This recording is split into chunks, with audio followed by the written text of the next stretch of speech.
Wonderful turnout. I'd like to begin this evening by acknowledging Provost Warren Vanderhill, who's been able to join us, and Ron Taylor, Chapter President of ASLA, and also to recognize the number of professionals who have been able to join us from the region. Peter Walker is a landscape architect with 40 years of experience in practice and teaching. The scope of concern is expansive, from the design of small gardens to the planning of cities, with a particular emphasis given to the scale of projects for corporate headquarters, plazas, academic campuses, and urban renewal, exploring the relationship among art, culture, and context. Peter Walker reforms the landscape, whether urban or natural, and challenges traditional concepts of design. Co-founder of the firm Sasaki Walker and Associates, established in 1957, Peter Walker opened its West Coast office, which became the SWA Group in 1975. As principal, consulting principal, and chairman of the board, he helped to shape the SWA Group as a multidisciplinary office with an international reputation for excellence in environmental design. In 1983, he founded Pete Walker and Partners. Peter Walker has served as consultant and advisor to numerous public agencies and institutions, including the Redevelopment Agency of San Francisco, the Port Authority of San Diego, Stanford University, the University of Washington, and the American Academy of Rome. He played an essential part in the Graduate School of Design at Harvard University as both the chairman of the Landscape Architecture Department and the acting director of the Urban Design Program. He is a fellow of the American Society of Landscape Architects and the Institute of Urban Design, and was granted the American Institute of Architects Honor Award. Peter Walker and his partners continually test their ideas on urbanism and environmental design in varied geographic and cultural contexts. Ongoing projects include the Saitama Plaza and Harima Town Park in Japan, Sony Center, the DIFA in Berlin, Max Mara headquarters in Italy, and Millennium Park for the 2000 Sydney Olympics. Advocating a landscape that responds to, as well as influences, its environment, Peter Walker has collaborated with architects of such stature as I.M. Pei, Arata Isozaki, Rem Koolhaas, Sir Norman Foster, Yoshio Taniguchi, Ricardo Lagaretta, and Helmut Jahn. His firm has received a multitude of honors and awards and has won 10 design competitions in the last decade, including the Federal Triangle in Washington with I.M. Pei Architects, the Sony Center in Berlin with Murphy Yan Architects, and the design of the Urban Plaza in Saitama, Japan. Peter Walker has co-authored Invisible Gardens, The Search for Modernism in the American Landscape. Last year, he co-authored Minimalist Gardens, which is published by Spacemaker Press, which Peter founded to further and broaden the impact exerted by design, criticism, and history onto those concerned with the shaping of the landscape. Mr. Walker will also be signing copies of the Minimalist Gardens immediately after the lecture tonight for those of you who brought copies. Over the past 5 years, Peter Walker's work has been the subject of and has been included in several exhibitions in San Francisco, at the Corcoran Gallery in Washington, D.C., at the Centre Georges Pompidou in Paris and in Tokyo. His commitment to education remains constant, with a continuing involvement in teaching, publishing, and now as chair of the Department of Landscape Architecture at the University of California at Berkeley. It is my great pleasure to present to you internationally renowned landscape architect, Peter Walker. Peter.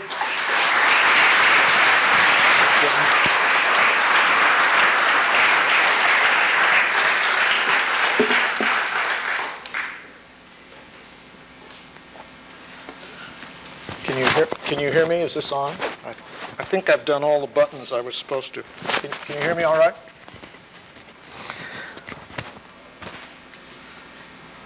What I'd like to do tonight is to show you a lot of pictures because I'm most interested in the world, in gardens and in projects. And most of the things I want to show you tonight are relatively new.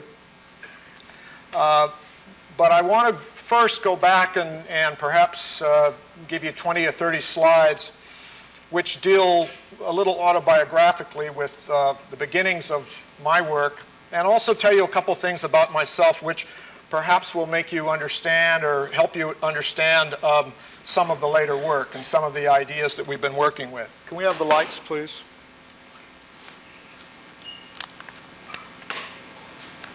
Yeah.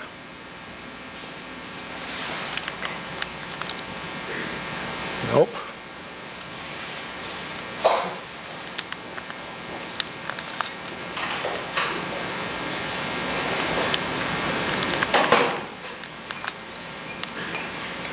I'm not getting any slides up here.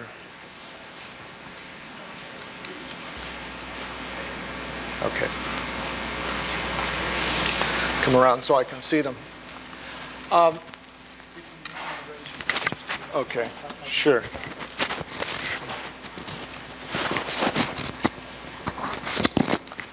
That better? Okay, good. I went to Harvard and graduated in '57 in landscape architecture and entered immediately into a practice with Hideo Sasaki called Sasaki Walker. And I had worked before for Larry Halperin after I graduated from Berkeley. And I was sort of the one-eyed man. I didn't have much experience. I'd worked there about a year and a half. But we got this project called Foothill College. And I was the only one with any California experience, and the architect is Ernest Kump, and we had made a deal, or Sasaki actually had made a deal with Ernie that we open up a small office to do the supervision and construct this project. So as the only one in a relatively small office, 14 people, I was the one chosen to go back to California and build this campus. It was an amazing experience. I can't explain it all, but it won every award in the United States. It was the first project our office had ever done. It won the top AIA award, Urban Design Awards. I don't know why it won an Urban Design Award exactly, but everything. And we were all 23 years old, and we thought we were pretty good. And I didn't win another award for 10 years. This is a project with Skidmore, Owings & Merrill. Bruce Graham was the partner. It's the Upjohn headquarters in Kalamazoo, Michigan. And this was on 100 acres, an absolutely flat farmer's field with one tree kind of over near the building up on the top there, which died during construction. So everything you see here is brand new. And this was the period where they were building great palaces out in the, actually beyond the suburbs. This is the Weyerhaeuser Corporation, which is the same sort of thing, and it's between Seattle and Tacoma. And this was with Skidmore, Owings & Merrill, but the architect is Chuck Bassett. And it's the Continental Can Partie, where you sling the building between two existing hills. And running down the valley between them was a small creek, which became this lake. And on the other side, we let just enough water through so it sort of colored the grasses on the downhill side. Each floor of this building had its own parking lot on either side. And so you would drive into the parking lot and walk down this path on the left and walk right into the floor that you were working on. So you didn't have to use the elevator, which posed a problem for the landscape architect because the building was an open landscape and you could look out on the parking lot. So the shot on the right-hand side is how we treated that parking lot because everyone in the building was overlooking it. This was also the time of urban renewal, and it was also the time of, this was in 1962, 63, where people were rebuilding the rapid transit systems. And this is the 100% corner. This is an entrance into the BART rapid transit system in San Francisco. And I like to show this to my friends in New York, who know what a subway system really is supposed to look like. But this garden actually steps down all the way down to this train station. There was something about this business of going into the ground, sort of like a cave, which intrigued me. And on the right-hand slide, your right-hand slide, you can see what it's like to look up at a building. It's a situation much more like being in the mountains than it is like being in the city. You know, you're not really looking out horizontally, but you're looking up and down. And this is the first project that this occurred to me as being an interesting phenomenon, where you could be up on top of a garage or you could be down in a hole. And you have to design a landscape for that condition, just like you would if you were up in the mountains. The other thing is that I'm not very keen on benches and that sort of thing, but I always put things around where people can sit. I'm mad about steps. I put them in wherever I can, and then people can just do whatever they're going to do, and this accommodates them. And I didn't know it at the time, but this is one of William White's major theories of how landscape should be done. This is the Alcoa Plaza, and it's part of the Golden Gateway redevelopment project. And this is a fountain by the great Australian fountain maker, John Woodward. And John made all the fountains at the High Court and Darling Harbour. I mean, he's an architect, but he's an extraordinary fountain maker. And you've seen this fountain because it's in all the catalogs, but it's not as beautiful as this one. This is the one John made, and it was the first one in the United States. There'd only been one before it in Sydney. And this project also gave me a chance to play sculpture. So I really fell into my two loves. One was fountains, and the other one was sculpture in the landscape. Part of that same redevelopment project was Sydney Walton Park, and this is in the middle of the Golden Gateway. And here the fountain maker is a man named Francois Stahli, who's a French sculptor. And he taught me a lot about how you really look at fountains. And it has to do with the way light hits water, and how when you fractionate water and light hits it, you have a really remarkable effect. So you have to think about that relationship. You have to think about the mirroring and the bouncing of light. And we got to be great friends, and we did a thing where we put our office put the poplars over there in a circle, sort of talking across at the fountain, and the light hits the poplars in much the same way. So there are times when the two are almost fused in terms of their verticality and the way the light hits them. The first chance I got to do a fountain on my own was at Stanford University outside the addition to the library. And so I started playing with this idea of how, as you walk around, light gets behind the fountain, light gets in front of the fountain, and also playing with my sort of my sculptural ideas, sort of my homage to Clem Meadmore. So we have a fountain and a piece of sculpture at the same time, where the plumbing comes up out of the ground and becomes the form. At the same time, we were also working in the city, in the inner city. The redevelopment agency had trouble with the kids taking apart these really very insubstantial housing projects, and so they closed up 4 blocks of Buchanan Street and asked us to build a little park in there. And we built a park which was for all the kids in this particular neighborhood. The only thing we didn't realize was that because of the demographics and the unemployment, these kids were from, let's say, a month old to 27 years old. So they all had to be in there together. So we made a park out of walls, which would make it so the big kids wouldn't run over the little kids. My first project for IBM was a research center with Jerry McHugh. We built down in the Almaden Valley, which is south of San Francisco. It was on a big site which had been a rice field and was going into mustard.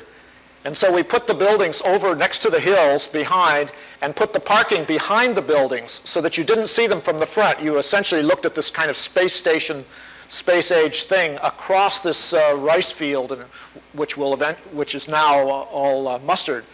And then the interior, there are a series of offices built around this interior, and wherever you see grass or pavement or tile, that's on top of the computer center, and all the offices are around it. And wherever you see trees, the trees are going into real earth. And then, as I say, the parking is behind.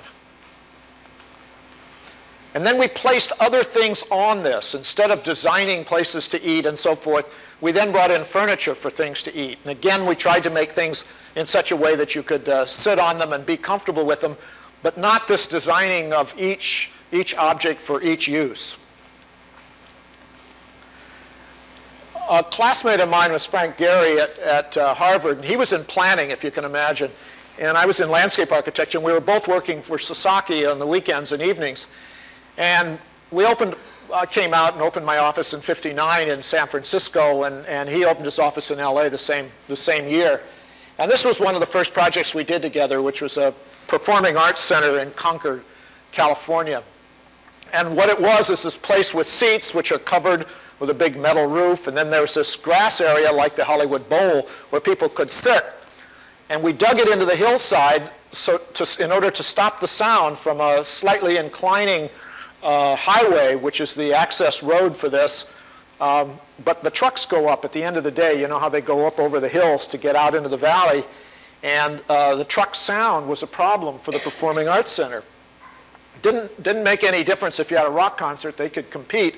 But if you had a violin concerto or something like that, it made a big difference. And so what we did was dig this down into the earth, cutting off the sound from the highway. And then I loved it because people were up on this grassy hill, and they could look out, and you can see two conditions here in California because that view is magnificent, and it changes. It actually will change with an inch of water coming across it. It'll be turned from green to gold, in just a day. These are two projects, the left, both by Fisher Friedman architects. The left is at Irvine, the first multifamily housing at the new town of Irvine, and the right for Gerald Hines in Houston.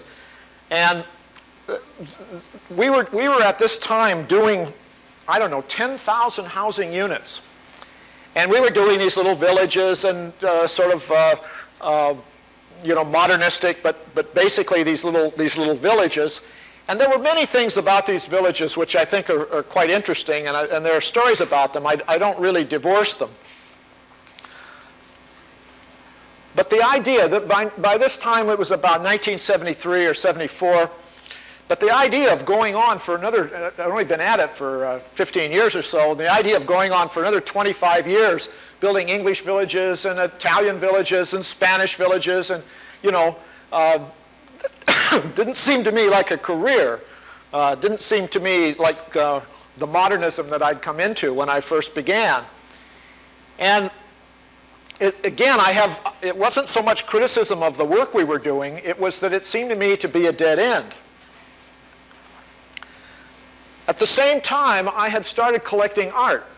And I was collecting essentially minimalist art, and I don't know whether there are any collectors in the audience, but what you do is you get your hands on everything you can read, and you read. It's like doing a master's thesis. You read everything you can get your hand, every art book, every pamphlet, every magazine. You just become avid, And I was doing this collecting, and there was a great difference between the things that I was interested in collecting and the things we were doing within the office, these little sort of pictorial things. And some of these, I just show you a couple slides to give you some of the thoughts that were going through my mind. Jackson Pollock was making a kind of space in his paintings which were inside the space. They were inside the painting. They weren't a picture of some other kind of space. They weren't a picture of something else. The space actually was in the painting.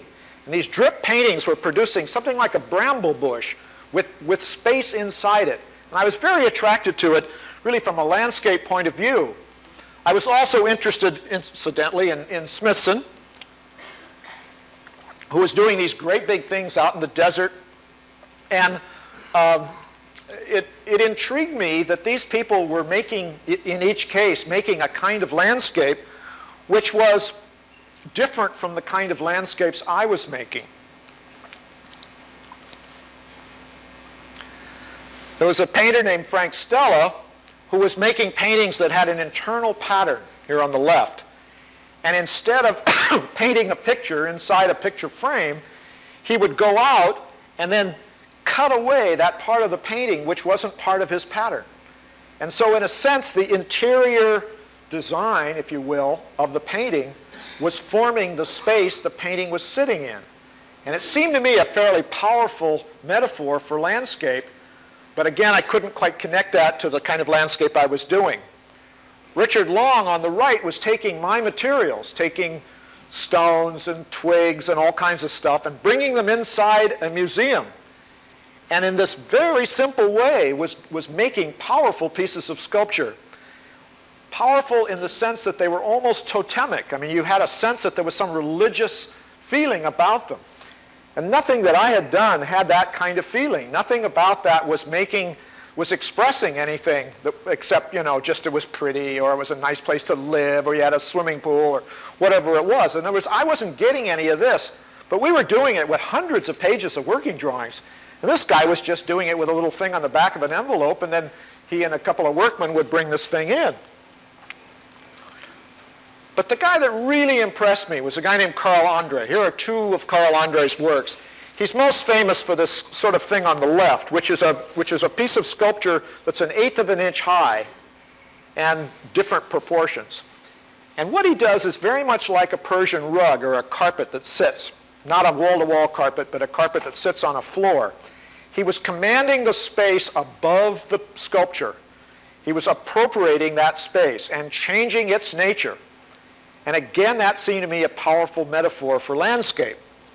I remember walking in this room in New York, gallery in New York, and seeing this piece, and what it is it's a bunch of concrete blocks with pebbles on top, different size pebbles on top.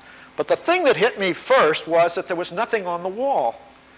And if you think about it, you know, we generally think about paintings and art being up on the wall. And he was essentially dealing with the floor. And so again, metaphorically, if you think of the wall in architectural terms, like fences or walls and things like that, and if you think about the floor as the earth, the landscape, these were powerful metaphors.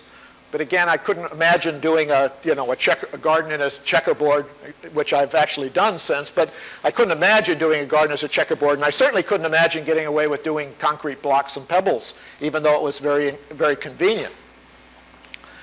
On the left is another Carl Andre, and this is essentially railroad ties that have been set across this meadow. Now, if you walked across this meadow, or you rode across it on a bike or a horse, or if you drove by it on a road, and that piece of sculpture wasn't in there, it's a very nice meadow. But it would not stick in your head. It's just another meadow that you've seen. You'd go have a picnic, it still wouldn't stick in your head. But if you came across it with that piece of wood going, the way Andre had placed it, you'll never forget that image. I've never forgotten that image. Most of you will never forget the image tonight. And the economy of means, he was able to do that with just these pieces of wood. And again, it seems so strange compared to the kind of machinations we were going through. This was also the time, 1964 or 74, that Christo did his fence across Marin and Sonoma County. And I loved this thing. I went up there, I ran along it, I drove, it crossed roads, it went into the sea. A friend of mine and I rented a plane and we flew over it. I mean, this was really wild stuff. I had grown up in this landscape. This was the landscape of my childhood, and I'd hiked out to Stinson Beach across this landscape. The landscape I knew probably better than any other one in the whole world, certainly emotionally better. And yet I had never seen this landscape so vividly as when this piece was in it. And it again occurred to me that we were just doing a hell of a lot of work for very little effect, and that these guys were miles ahead of us. But again, I couldn't imagine how you did a garden out of sheets. So that summer, I went back to teach at, or that fall, I went back to teach at Harvard, and I taught a year.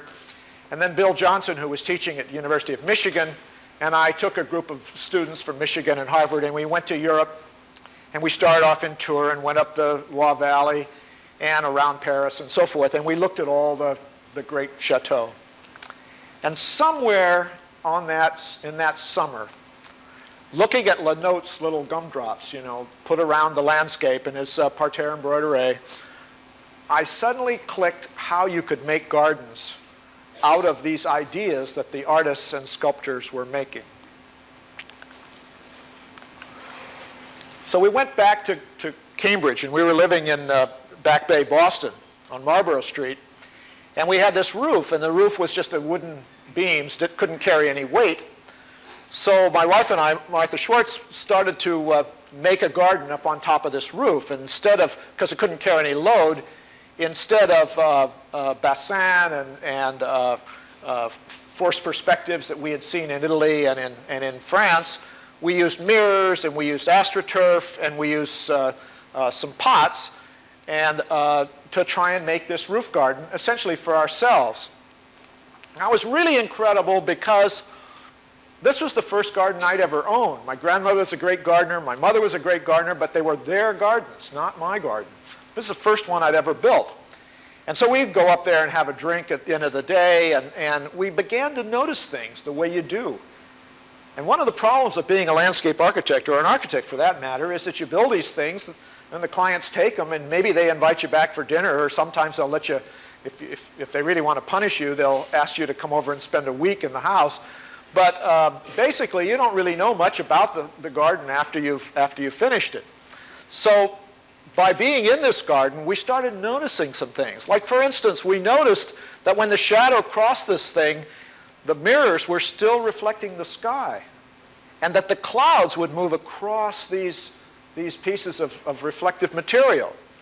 We also changed them after this is the second round. We changed them into another proportion because we noticed that in Back Bay, Boston, there were a whole series of windows across the way. And at the end of the day, when these were glowing from the afterglow of the sunset, and people would come back and light their windows, you know, when they come home from work, it would extend our garden completely across and essentially appropriate the landscape, the urban landscape, on the other side. Martha discovered that you could buy flower pots in 1-inch diameters in every size. And so we put the big ones, those are 14 inches nearest you, and then there are 3 inches on the other side. So there were other ways of forming false perspectives, as you have in the Italian gardens and they have in the French gardens. We argued a long time about what we would do with the pots. Should we put rocks in them? Should we put flowers in them? You know, and so forth. And we finally decided there's no sense putting plants in now. We've gone this far up on the roof. So what we did is we did a variation of what we'd done with the mirrors. We painted the pots blue and brought the sky down inside the pots in the same way that we'd been able to bring pieces of the sky down into the mirrors. Now, we tried a lot of other things, but the point I'm trying to make here is that this became an experiment and an experiential experiment for us. It was our first real garden. And out of this came the bagel garden, and out of this came a lot of other things. A number of people saw our little roof garden, and one of them was the curator at the museum at MIT. And she was placing a Heiser sculpture, let's see here, over here. And she'd had some trouble putting sculpture around the, trouble with the students, painting them, you know, graffiti and so forth. And so she asked us if we could do a garden, a May Day garden, which wouldn't harm the great space at MIT, which is this space, which is 300 and something feet by 150 feet this way. This is where they have graduation. It's the largest space at MIT. So we made a garden out of, you know what Necco wafers are, these little candies? Well, it used to be my favorite candy, and they come in all these different shades, and right across the street from MIT is a place called the New England Confectionery Company. That's Necco. And they make this candy. In fact, when you go up the main steps of MIT, you can smell the Necco wafers being made across the way. And so what we did is we laid out 2 grids, one regular and then one diagonal, and we got old tires and painted them the same colors as the Necco wafers. And then we went out and laid this thing out, and then had my students from Harvard come down, and early in the morning, one morning of May Day, 1st of May, we laid this garden out, and we had everybody eat the chocolate ones and the licorice ones because they don't read against the grass. And the Necco people gave us I don't know how many hundreds of thousands of these wafers. I've never had one of those things since. That was the end of it that day. But anyway, this garden. And a very strange thing. Here they are laying them. You can see them going through the tires. People came up and were really angry. And they wrote letters to the student newspaper, and they wrote letters to the Globe in Boston. And at first we were taken back. I mean, this was pretty playful stuff, right? You know, candy out on the lawn. And, you know, it was about starving people and you're wasting food and this is, you know, and people were really getting mad. And we talked to a couple of friends. One of them was Frank Gehry, and he said, hey, I think you're onto something. So Moshe Shafti had seen our roof and also seen the garden at MIT, and he was doing a building behind MIT, a sort of patent garage like this. And he had an ordinary garden made up there, and it was $35 a foot, and a conventional one. It was $35 a foot, and it was way too heavy. He built a patent garage which could only take 100 pounds. So he said, could you do something for us? And I said, well, if you don't want a regular garden, and if you're willing to accept something a little different, we could probably do something. So what we did is a sort of Frank Stella series of boxes which were just under a foot high, and planted them with shore juniper, this sort of grid, and then covered the whole rooftop with gravel, kind of purpley gravel, and then made some Saul-LeWitt trees out of pipes which distributed their weight in such a way that the weight never got to be too heavy. And then we put all the weight, the real planting around the outside like that. Now, let's take a look at a couple of these things. Here are the juniper, and as they grow, of course, the gravel gets smaller. So it's just, again, like a Frank Stella painting. You know, he doesn't paint the white stripes, he paints the dark stripes, and then they bleed in. That's how he gets that kind of eerie quality. And then the trick with the trees was to get something which was complicated enough that as you moved around, the figure changed. And these are two pictures of exactly the same figure, just from different angles, up in the building and down down below.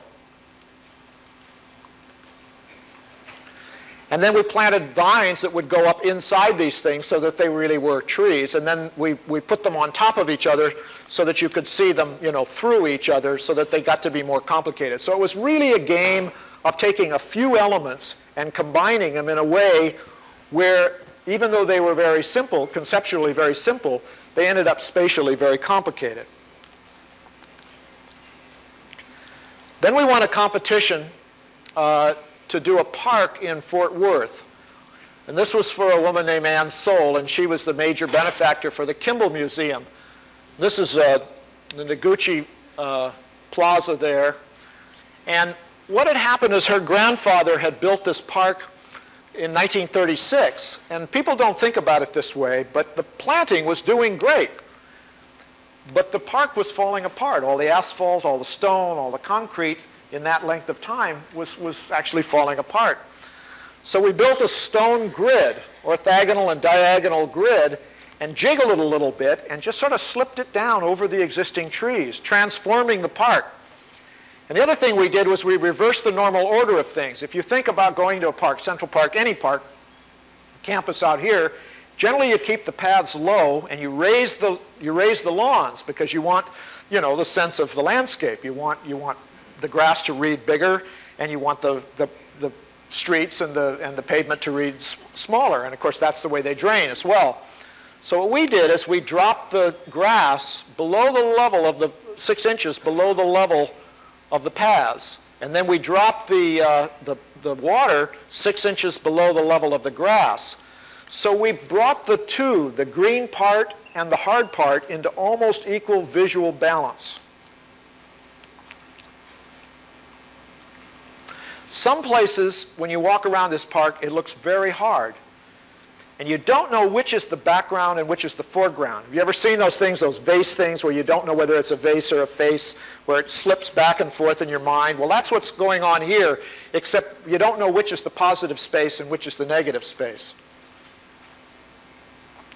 Again, sometimes very hard, sometimes very soft. She gave us the Matisse backs to put at the entrance to the park. We used a pool to separate them so they wouldn't be vandalized. Now, we were told Fort Worth is enough to break a landscape architect's heart. You know, you have 60-degree changes in the daytime of temperature. It can snow, you know, you can be hot at noon. It'll snow that night. Plants don't know what to do. It's really terrible. But the worst thing of all is the wind, hot winds and cold winds. And we were told by the hydraulics guys that if we did a hydraulic fountain, we wanted a lot of jets, we'd probably only have about 40 days a year where there wasn't so much wind that the thing would turn off. So we put them on stainless steel wands and just let the water play out the top, and then put fiber optic lights up through them. So we just lit the top like candles, and they dance when you go through. So you're actually like walking through a big birthday cake, and this thing is just playing as you move through. This is another fountain. This is at Harvard.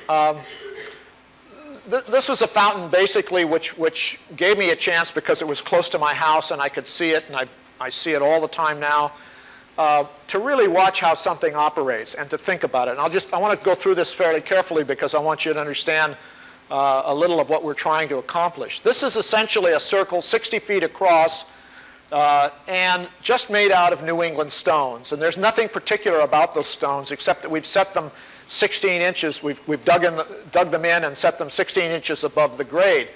And they come both in asphalt and also in lawn, and we've run the line of trees right into it. So this fountain doesn't have any Renaissance placement. It's just sitting there.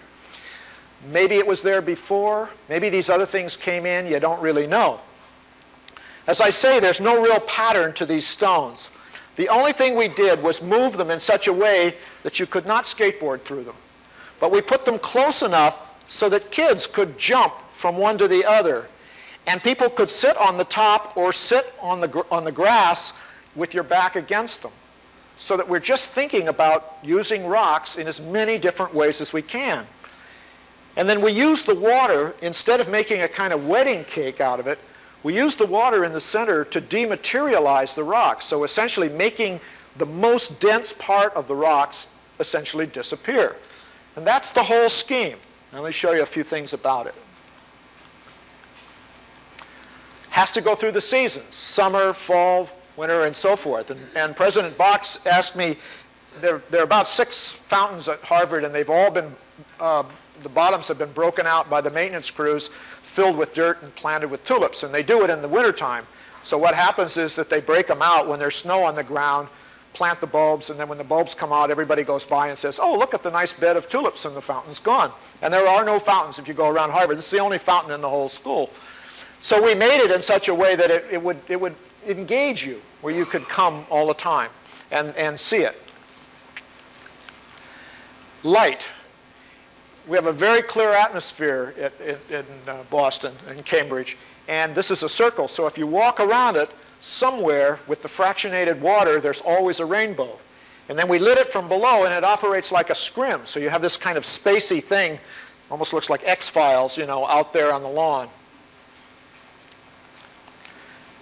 And then it still performs visually in the winter when the snow goes on it. And there are all kinds of things that happen where the stones are hotter than the snow, and the snow is colder than the stones, and all different things happen in terms of its melting and so forth. But just to be sure, we pump steam through it, so we have a hot fountain in the winter and a cool fountain in the summer.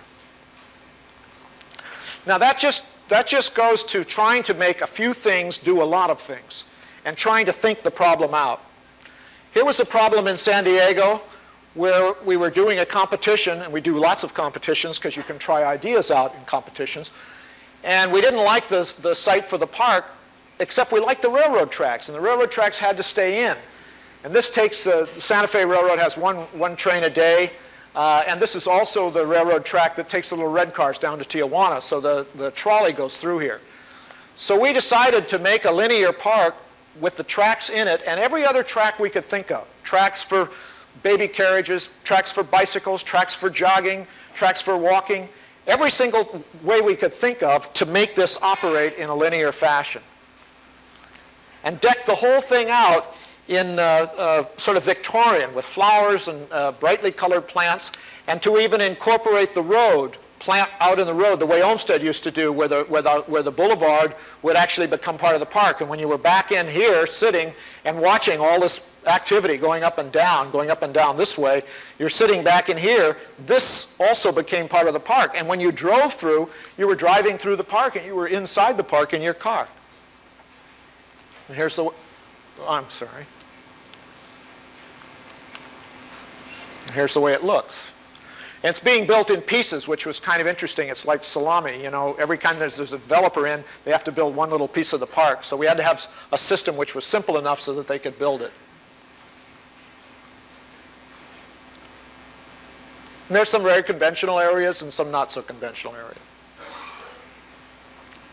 This is another project with Frank Gehry. This is for the Ewing Miller people. This is up above Sacramento, and it's in a place called Rockland. And it's actually on the ledge of a stone ledge. And we taught Frank to not blasting the rock out and making a flat site, but rather taking some alluvium elsewhere on the site and building up a series of plinths, which he could sit as big tin buildings. These are just big warehouse buildings. And here are the plinths. Then we dug a hole around the ledge and planted redwood trees in it, so you drive up the road, pop in this hole, and you see this view. And Frank's hard to work with because he uses materials in this sort of offhand way, and it's hard to use landscape materials that way. But I think this, where you just put the riprap up there and hit it with a backhoe, was pretty good. And I think you can hardly see where the building and the landscape, it's pretty seamless. Then we got rid of all the civil engineering, all the curbs, gutters, drains, and everything, and simply sheet drained the whole parking lot and bought some great big rocks to define the parking spaces and to protect the trees. And what you had to do is you had to get a rock that would stop a car. And that was all it took. And we didn't bury them or anything, we just piled them in there.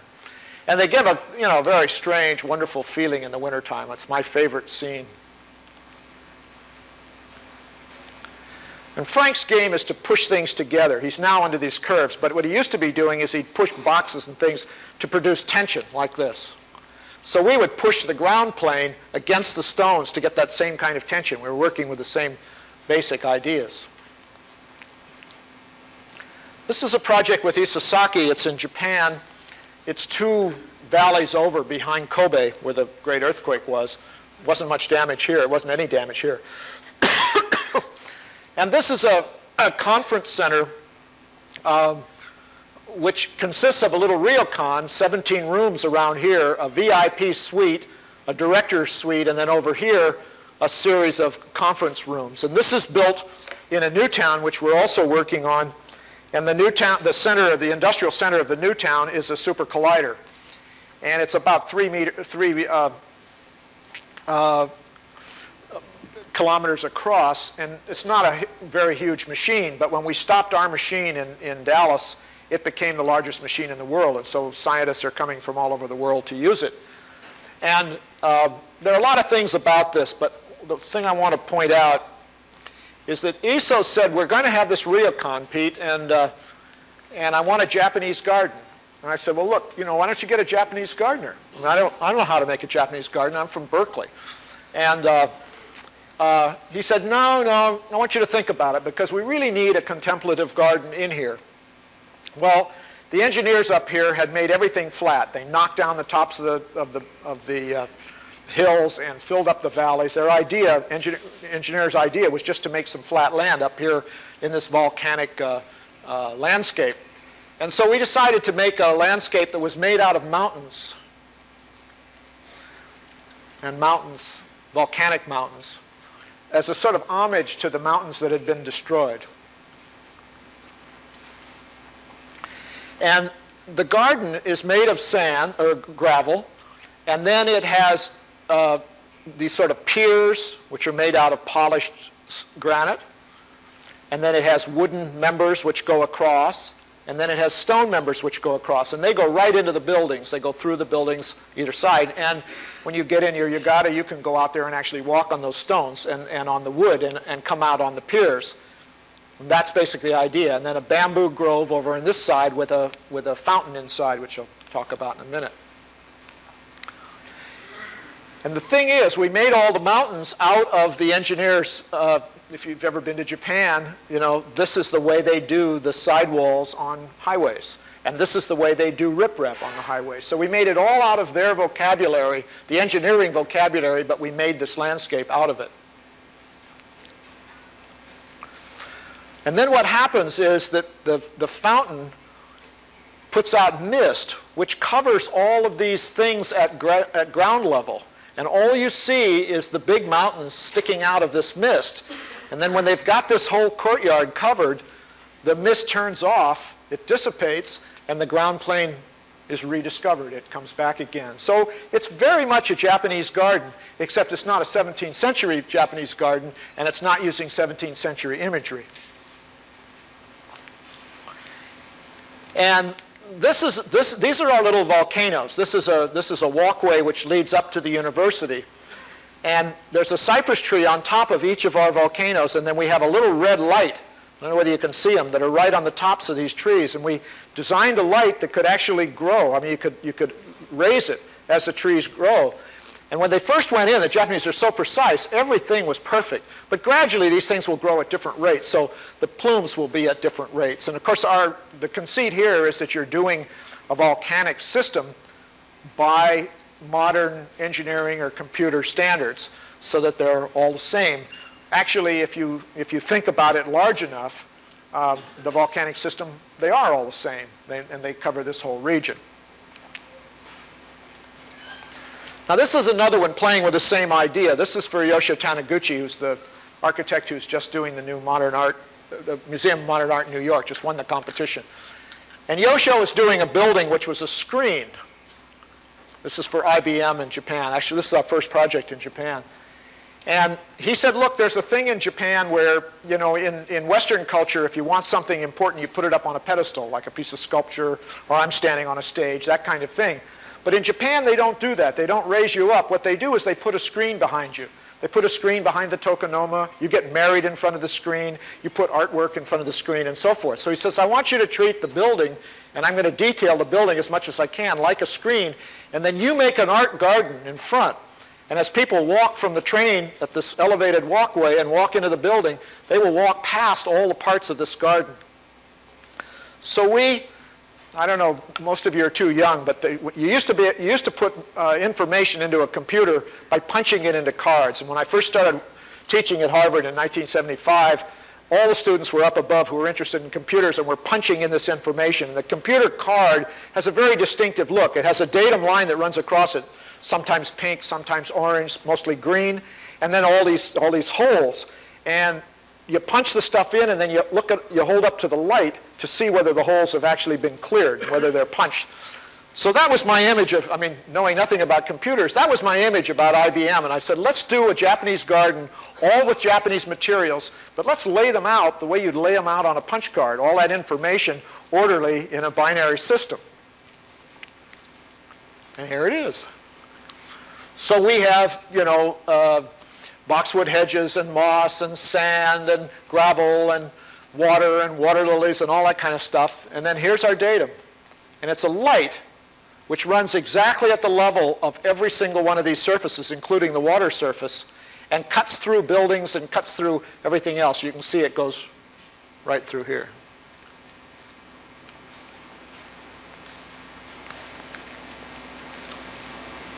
There it is again.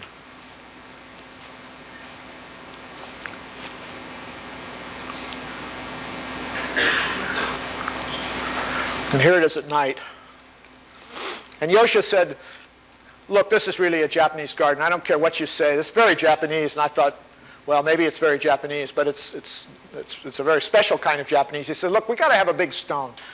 So I thought a long time about that. And we did this stone, which is 7 meters high and 3.5 meters wide. And instead of a Japanese, you know, a sentinel stone is into the ground. They always like to have maybe 1/3 to 1/2 of the stone inside the ground. And this stone is a magri stone. You can actually see underneath it. It sits just 1/2 inch off the ground. It doesn't touch the gravel. And so that was our Japanese stone.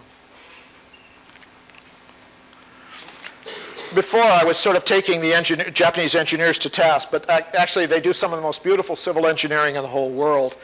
They make wonderful curbs. The asphalt that they do, they have them on paths and have them on the streets, and they're like velvet. I mean, you walk across them, and they're just absolutely gorgeous.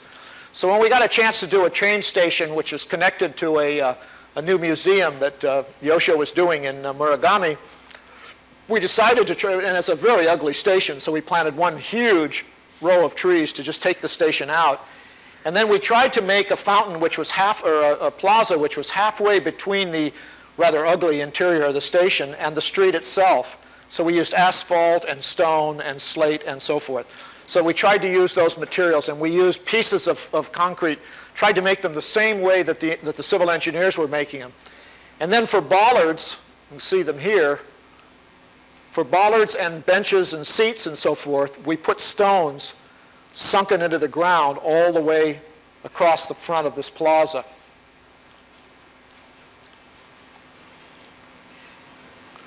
Another fountain.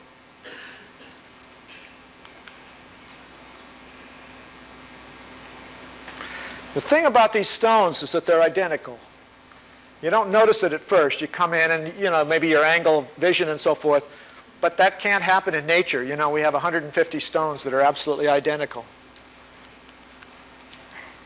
And this is a commuter station as well, and the poorest people of this society come in before light in the morning and leave after dark in the evening. And I wanted to have something playful and warm and friendly when they got off that station and trudged into their job. So these stones all glow. And you see them at night and you see them in the daytime. That's the porch of the museum that Yosho's done across the street. This is a project with Helmut Jahn. It's an airport in Munich, and it's a conference center. We're working now on the MAC, which is where the high-speed train will meet the airport. But the one I want to tell you about here is right here, and it's quite an interesting thing. That's the cutout.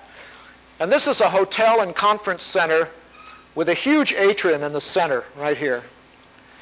And the whole airport is connected by a series of moving sidewalks. And you go outside and under cover, but outside, all through the airport. So you can go any place on these moving sidewalks.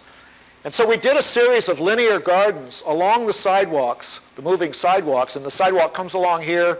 You can keep going, or you can make a turn and come right into the conference center over here. And here's the atrium. This is a model of it on the left-hand side. And the atrium is just a huge space with a great glass curtain on either end of it, which is slung between two blocks of rooms. And the major feature of the atrium are these huge glass cases, 20 feet high, filled with geraniums, which is the national flower of Bavaria. So we wanted these cases to be able to go completely through the atrium, as you can see over here, and actually through the curtain wall and out to greet you when you drove up in your car, and the other way, all the way through the atrium and through the curtain wall, and go out onto the beer hall or beer terrace, which is out on the back side, the outside garden. So it's a complicated story, but how are we, were the ones on the inside going to be growing? Were the ones on the outside going to only be there in the springtime? What are we going to do? So finally I said to Helmut, let's just make them fake. Let's just make them fake geraniums. He said, okay, that sounds great to me, but it didn't sound great to the bureaucrats at the airport. And they have a whole group of college professors and so forth. They have a whole, maybe 20 people that review the drawings. And it even made the newspapers. And again, we got into this trouble of, doing plants that weren't real and blah, blah, blah. So we had a meeting where we presented this, and Helmut and I were going to argue it out, and we did. And finally, one guy said, well, what happens if they catch fire? So that had never occurred to me. That was just, sort of blindsided me. So I said, well, look, we'll find out. So we called up Hong Kong where they make these things, and I said, have these things ever had a problem where they catch fire? And they said, yeah, they do catch fire. He said, but you can spray them with this stuff and then they don't catch fire. So the next meeting we had with all these guys, you just have to see it. Helmut and I are standing over on the side, and all the professors are down with their cigarette lighters trying to light these 3 geraniums that we had laid out for them. It's quite a scene. Anyway, they got through. And though there's a sort of lightheartedness about this, there's also a sort of beauty, because it's all about reflectivity and transparency and trying to make the landscape in this kind of space age modern airport.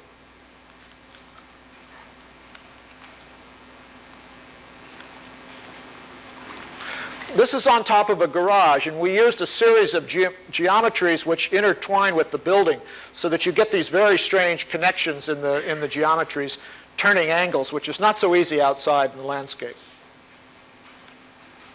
This is a project north of Tokyo. The architect's name is Oshinomi, and it's a training center for an insurance company, for the Tokyo Marine Insurance Company. And it's in a place called Greentown, euphemistically called Greentown, which is essentially a small town, little farming, truck farming community, which is now being replaced with office buildings and housing. So the Greentown is going away. So I asked Oshinomi, why don't we do a garden which is really reminiscent of the agricultural heritage of this town?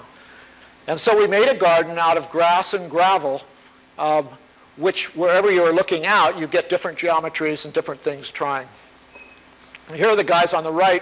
Here are the guys laying out the grass. And it's not lawn grass. It's a special kind of wild grass that grows up about 1 foot and then goes through a seasonal change. Then they lop it down and it comes up again the next year. But they laid it out the same way you'd lay out lawn.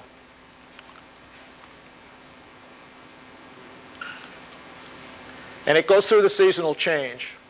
It's quite beautiful. This is another one with Taniguchi.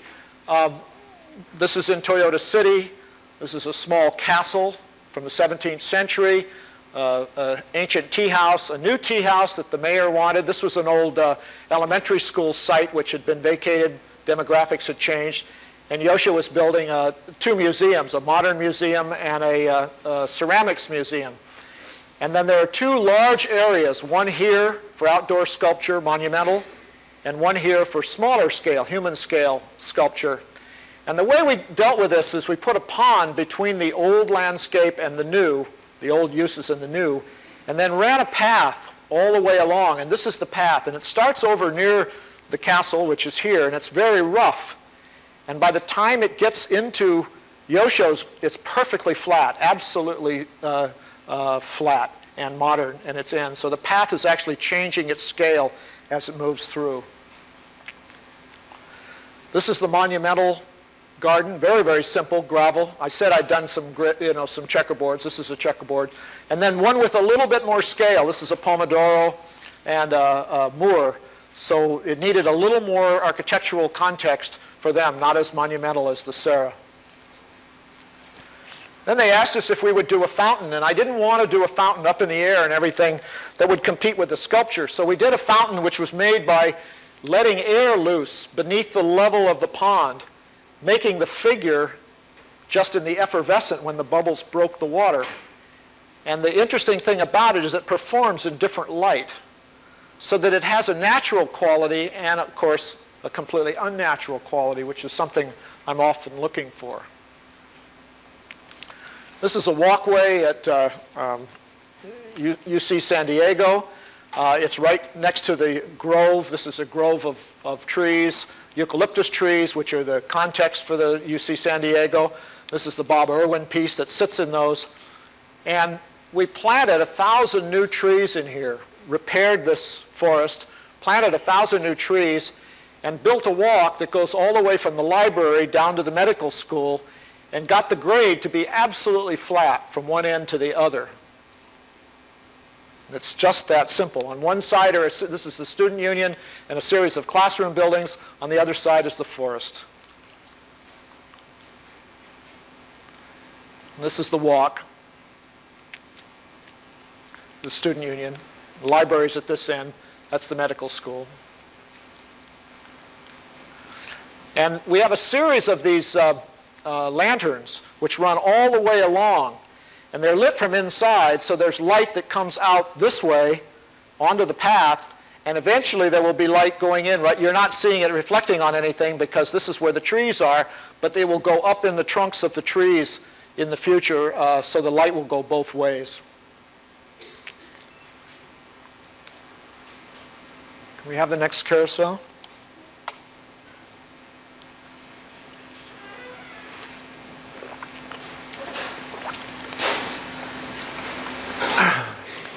So we've gotten from this little tiny roof, which was about 60 feet long and 22 feet wide, to now something which is 1/4 mile long, using basically the same principles, same basic set of ideas, and trying to make these things simpler and more direct. Now, I'm not saying that it's actually simpler intellectually, but it's simpler in terms of numbers of elements. Got it?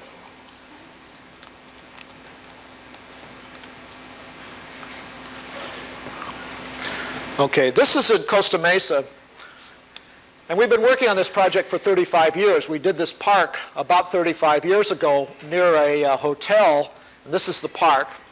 And this is the Noguchi Garden, California scenario, and the garden I want to show you is this one. We're over on the approach. This is the walkway into the Opera House, looking across at a building by Cesar Pelli, which is also an IBM regional headquarters. This is a repertory theater. And this is that building, and it's made with stainless steel that's been run through a press, so it has a kind of linen quality. And it's placed in such a way that as the sun moves across, there's always this beautiful line of light which is running up it. And I was so impressed with the subtlety of this building and how it was using reflectivity that we decided we'd try and make a garden which was using reflectivity. Now, this garden isn't really a garden. This is a parking garage over here, and you drive in a road, drive in the garage, and then you walk out of the garage right out over that road and back into the building. So we asked Cesar if we could make a plaza out of it, which would be elegant when you went into the garage, and then had scale so that when you walked across afterwards, you'd have an appropriate entrance into it. And we made it out of materials which were in varying levels, not just reflective, but varying levels of reflectivity, from bright white, which reflects light a certain way, less light, from metal, which reflects light a certain way, to water, which reflects light a certain way, to materials like grass and cobbles and so forth, which don't reflect at all. Because it's the degree of reflectivity, not reflectivity itself, which is important. And here it is. You can see it changes different times of the day.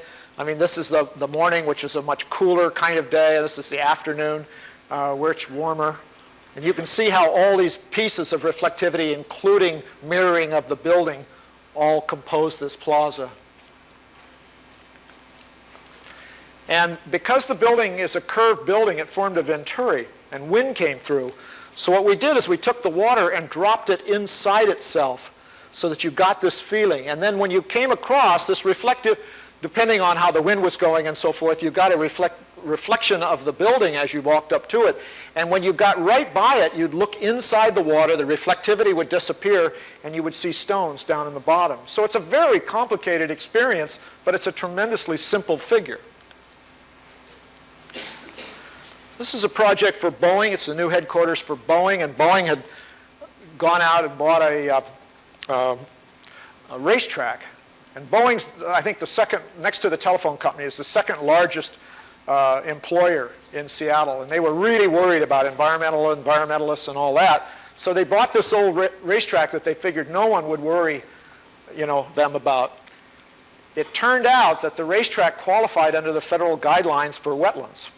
So they had to mitigate a whole wetland inside. So they asked us if we could make a campus, huge complex of building and parking and so forth, but if we could make a campus which would be technically a mitigation of the wetlands, which is really an interesting thing to do.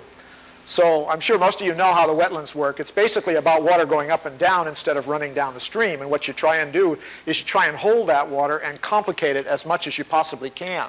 So we made tremendously complicated forms here in order to hold on to the water, and then with all the planting that goes down, and there are various levels of submersion, and you don't actually plant them for effect. What you do is you plant them and then they form themselves over time. And what you're trying to do is get more and more complexity built into the system. Now originally this place had been forested, and if we had reforested it, it would not have qualified as a wetland. It's a very interesting thing. And they did want it to be reforested. So we went to the Weyerhaeuser people and we said, can we make a forest? And the ecologists up there said, no, you actually can't make a forest. It's too complicated. But you can use the plants that are in the forest. You can use the trees that are in the forest. So what we did is we made a kind of Weyerhaeuser forest, which is all these rows, like a nursery almost, using all the trees and in exactly the same proportions as the forests in this particular area. And then we were trying to figure out, well, what can we use? How can we use this geometry?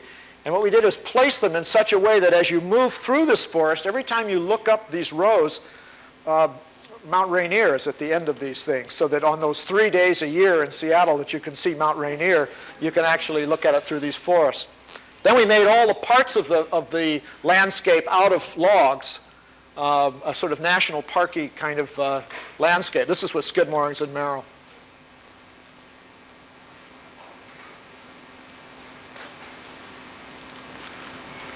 Here it is under construction. You can see it from the air as it's growing. First third.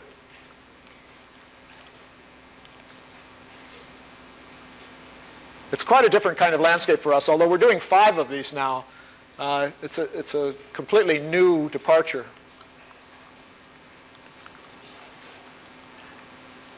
Pretty nice stuff. The last project I want to tell you about is a project in Dallas, Fort Worth. It's sort of right above the airport, and it's halfway between the two. There's Dallas, there's Fort Worth. And this project is up here, not on Grapevine Lake, it's just over from there. It's called Solana.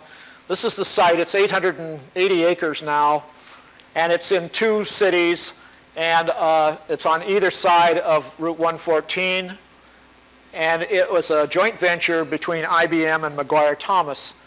And we had a whole group of architects, Aldo Jurgala and Ricardo Legarreta and Barton Myers, a whole bunch. And for the landscape architects here, we did this. Our job was to do the same thing you always do on every project, which is to really work up the site. I got my old friend Doug Way, and we really did a whole series of maps and so forth. I'll just show you a few of these. And my purpose was to educate every architect on that team, of which there were about 23. Every architect had to know as much about that site as Doug and I did, so that when they start acting, they are acting with full knowledge of how the site actually operates, as best we could figure it out. So we did all these things, and some remarkable things came out of it. One of the things that the architects started doing is really worrying about parking. And we talked, with the architect's help, we talked the client into having 75% of all the parking in structure, because we wanted to save an awful lot of this landscape. And the architects were all keyed into that too. It was great. And then the other thing is we decided that none of the buildings could be over 5 stories, because the structure of the land was about 65 feet, including both the trees and the roll of the land.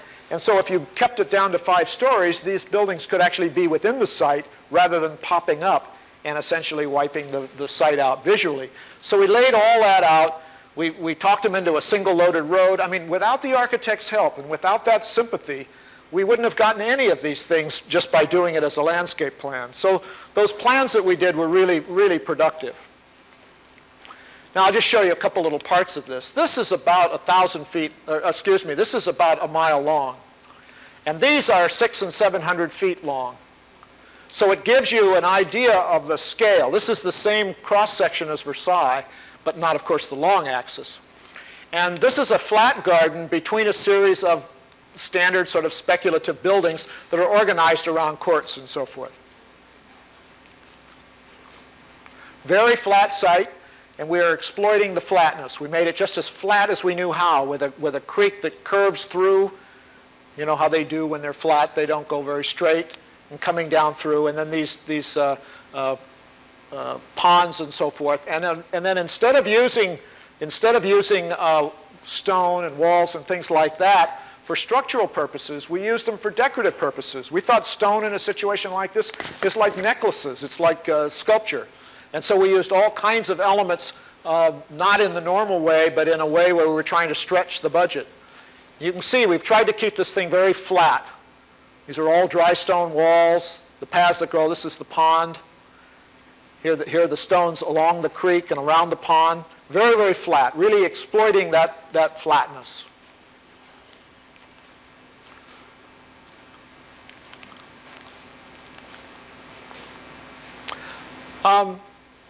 Each of our views, I've only got one or two examples, each of our views, this is all built around a series of lines of sight. And if you look one way, you look down to the architecture, something very urban. And if you look the other way, you look back to something which was natural, either reconstructed or saved. So that each of these lines of sight always had nature, you might say, on one end, and culture, you might say, on the other.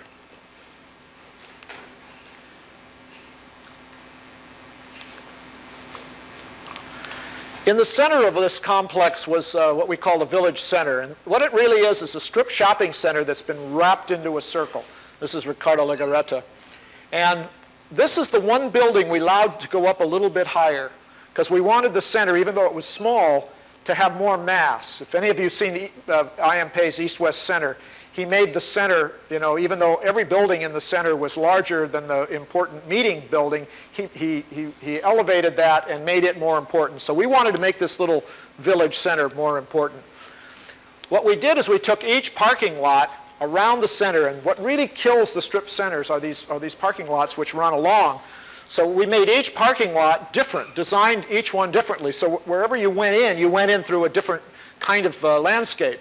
And then places like this, we did temporary gardens because future buildings were going there, but we didn't leave them holes. We actually planted them in pots and planted them in the ground in containers and so forth. In the center of this was another fountain, which is between the hotel and the first spec building. And this is, again, very much like Harvard Fountain, where the mist comes up and makes the whole stone element disappear. The only problem we've had with this is that in Texas, everybody drives pickup trucks. And occasionally, you'll get some Texan in there with his pickup truck, and the fountain will be completely covered. And, of course, he'll just pile right into it. But it's stone. It holds up pretty well. This is the center of on the left is the center of the little shopping center. And then Ricardo works with color, and so we work with the plants the same way. We try to find things which are appropriate to it. This is the intersection. This is where you come into the area, and Ricardo's built a series of walls, and then we've done some different gardens inside. This is the major entrance to the whole complex. This is the main road. And you can see it going by it on the highway, but you can also see it coming down at 10 miles an hour and entering into it. It's right there. This is the opposite side. These are irrigation channels. And this is quite different from Frank Gehry. Ricardo's buildings, well, even though they look, you know, kind of masculine, are actually much more refined. And we had to go back in and do a lot of handwork on this stone to bring it into balance with this architecture. And then the seasons, even down there, the seasons are very important to think about how they will be at different times of the year. The last point I want to make, we had 850 acres, and in this first project, and eventually we're to build 7 million square feet. It's a lot of square feet. Of the 850 acres, we hoped eventually to put 400 acres back into meadow, what they call prairie. And what had happened, this may look pretty good on this side, but it's been really badly used land. It's been overgrazed, and they've lost over half their topsoil. So we took all the topsoil off of every single building site, off of every road and every parking lot, and redistributed across this area, which doubled the topsoil on the site. without bringing in anything new. And then we seeded it. This is the first year, and seeded in wildflowers and grass. And we were told by the historical ecologists down there that when the German settlers first rode in, they had grasses up to the saddles of the horses. It must be incredible to roll across these, sort of slow rolling landscape with your horse virtually disappearing beneath you. We also were told that there was probably 60 to 80 seeds in the mix. It didn't. It had to go not only through one drought cycle of 1 year, but it had to go through 7 and 8 year drought cycles. Well, we couldn't get 60 or 70 seed mixes, but because of Lady Bird Johnson, where she started collecting wildflower seeds, we were able to get 40 seed mixes, and you can get that now. And when she started this work, the meadows were down to like 3,000 acres of meadow in all of Texas. And now they're up in the hundreds of thousands. It's amazing. And this is 400 of new meadow. So that's the first year. And this is 3 years in on the left-hand side. And every year, when the flowers have gone and this grass comes up, that's the landscape that you get.